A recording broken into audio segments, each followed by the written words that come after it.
اگر حسین یہ کام نہ کرتے، اپنی قربانی پیش نہ کرتے، تو آج نہ باپ کو بیٹی کا شعور ہوتا، نہ بھائی کو بہن کا شعور ہوتا۔ یہ ہمارے امام کی بہت عظیم قربانی ہے عزیزانو۔ اس قربانی کو سمجھیے، اس قربانی کو لوگوں تک پہنچائیے، اور اس کا سب سے بہترین ذریعہ پہنچانے کا یہ ہے۔ میرے چھٹے امام سے پوچھا گیا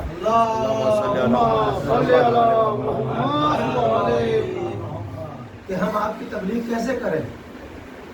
پوچھنے والے نے پوچھا ہم لکھ کر کی تبلیغ کریں یا بول کر کے تبلیغ کریں؟ میرے امام کا بہت عجیب جملہ، جب تک قیامت کی صبح تک اس سنہرے حرفوں سے لکھنے کے لائق میرے امام کا جملہ، یہ تو ہر جملے ان کے سونے سے لکھنے قابل، لیکن یہ جملہ ہر چاہنے والے کو کہا کہ ہمارے شیعوں کے لیے، ہمارے چاہنے والوں کے لیے یہ واقعہ، میں نے یہ حدیث غالباً عاشور خانے میں پڑھی، لیکن میں نے وہاں پہ جملوں کو الگ طریقے سے پیش کیا تھا، کیونکہ لفظ شیعہ آج امت کے اندر اگر آپ دیکھیں گے تو ایک طریقے سے یہ لفظ ایسا ہو گیا کہ آپ کسی کو کافر کہیں وہ برداشت کر لے گا، آپ کسی کو کچھ اور کہیں وہ برداشت کر لے گا، لیکن اگر آپ کسی کو یہ کہہ دینا کہ یہ شیعہ ہو گیا تو خدا کی قسم ہم گزرے ہیں اس ماحول سے۔ اگر کوئی یہ کہے کہ یہ پنجابی ہو گیا، یہ کرسچن ہو گیا، ہو بھی رہے لوگ، کتنے مسلمان ہیں جو کرسچن ہو جاتے ہیں، لیکن کبھی آپ نے نہیں سنا ہوگا کہ گھر میں